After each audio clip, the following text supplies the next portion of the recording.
What's up? Welcome back. I'm John Stark from MacMovieGuy.com, your favorite blind film critic, and today I saw Redfish Bluefish on Netflix, all 5 episodes, and I know you're looking at me and you're like, what? What? Sir, what?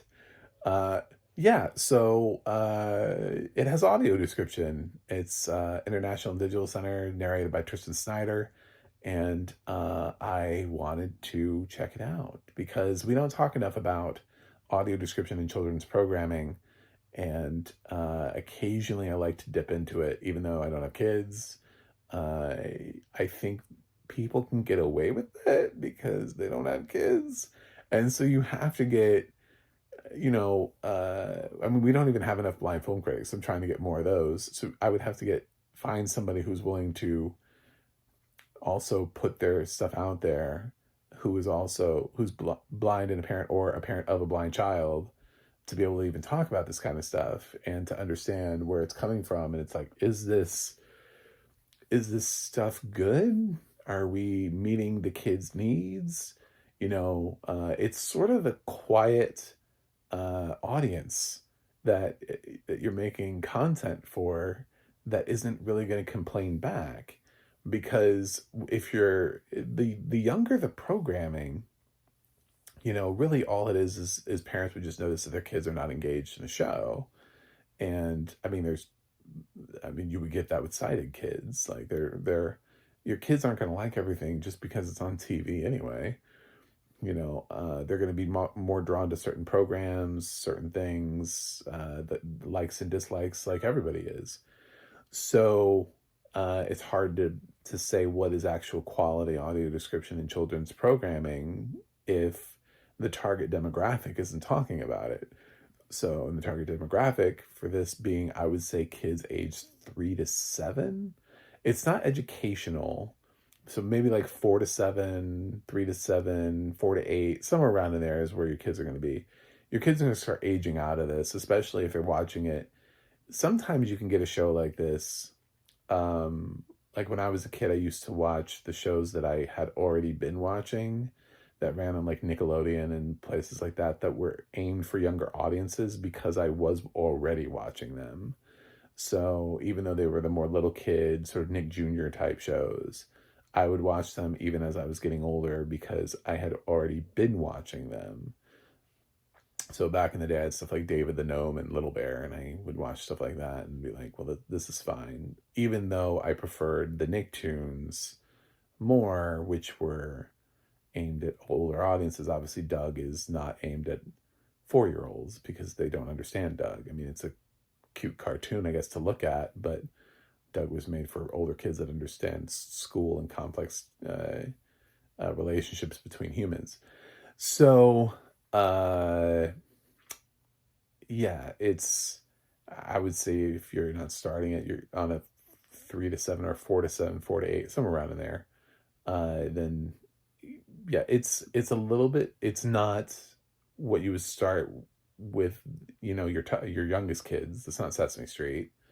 Even though you would think it is, because redfish, bluefish, one fish, two fish, redfish, bluefish, Jesus, is like a beginner book for kids. The show is not. The show is not like an educational series about learning. Like there's a distinct difference between this and the shows that are made in that age bracket, where they're trying to teach you how to count or how to learn, or they do that thing where they talk to the audience, right?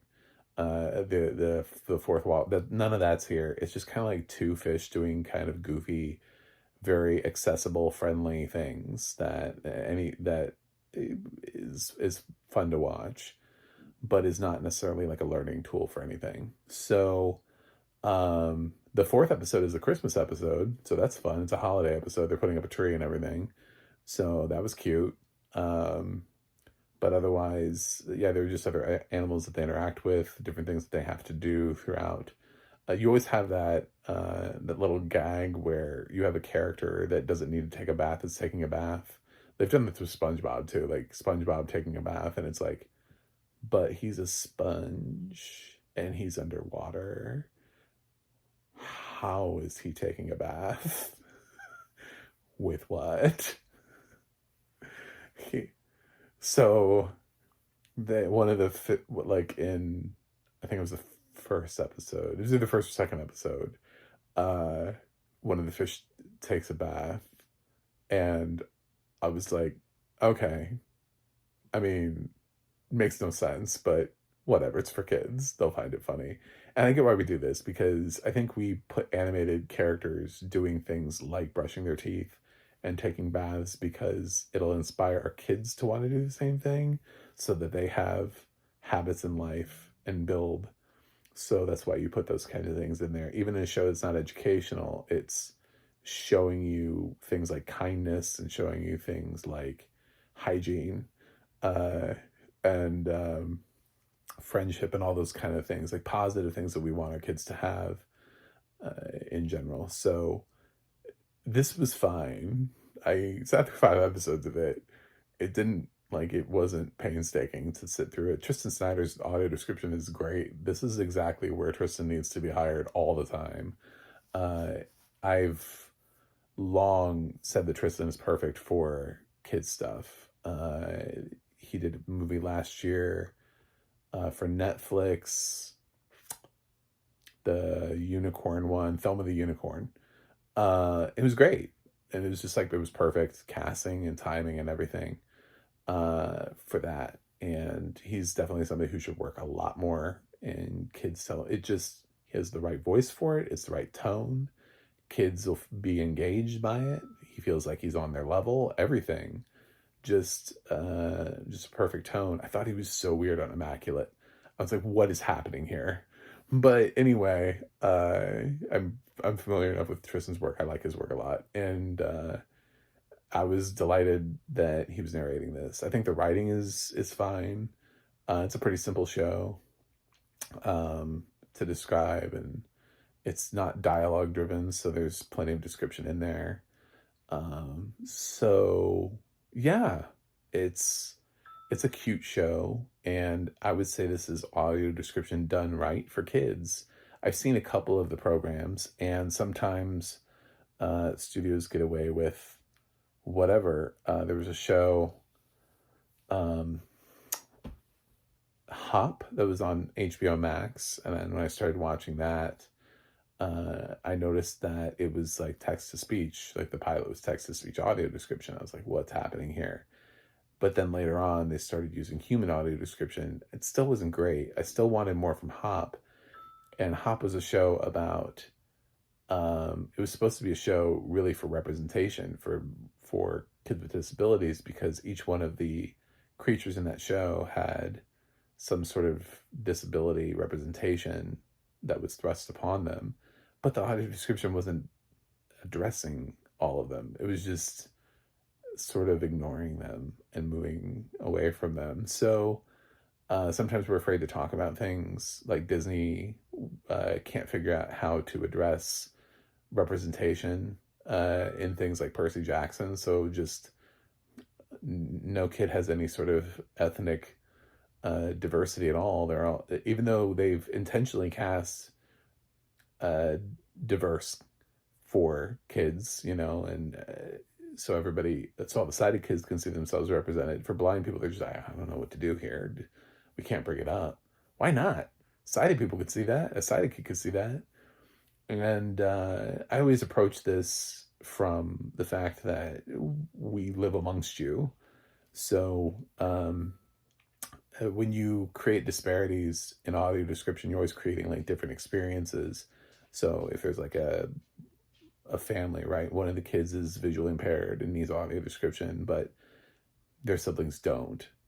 Well, then they're getting like a different experience, and then suddenly their siblings are providing audio description for them that they shouldn't have to, don't need to. It's not their job. That's not what they're there to provide for. And then your siblings become reliant. You become reliant upon your siblings for things. And then it's like, well, what's the purpose of the audio description if they're telling me more pertinent information than the description is? So I think about those kind of things when I think about shows like Redfish, Bluefish, So I think this is fine. Like, in terms of children's audio description, without me being able to sit down with somebody's kid, since I don't have one, which would be weird, which is why I don't do it. Fully acknowledge. And actually sit there and talk to them and be like, well, how are you enjoying this? What do you get out of this? Uh, and trying to talk to them on their level, to figure out, are they getting an enjoyment out of this? Are they able to follow the story, the plot of the episode? Um, my guess is that this is one of the stronger programs. And just in general, I know I'm an adult and I can't say that I'm looking forward to watching like 100 episodes of Redfish Bluefish, and I'm not going to continue to watch it on my thing and keep talking about it over and over. But in case I do put a Rotten Tomatoes review up, which I'm not guaranteeing, but I will go ahead and score it on the outside chance that I do actually bother to review this on Rotten Tomatoes. Uh, my score is not going to be high because this isn't really meant for me. This is one of those things where it's like it's meant for kids. I think kids will like this, but it's just like a guess. So, anyway, I'm gonna give it a 6.6 out of 10. It's frivolous fun, and I think kids will like it. Parents, I don't think will. It's just not a show you're gonna want to watch with your kids, because it doesn't have enough structure to it. It sort of lacks structure. It's just sort of like goofy things that they're doing in each episode, except for maybe the fourth episode, the holiday episode. So anyway, thanks for watching. Thanks for subscribing, and I'll see you guys on the other side.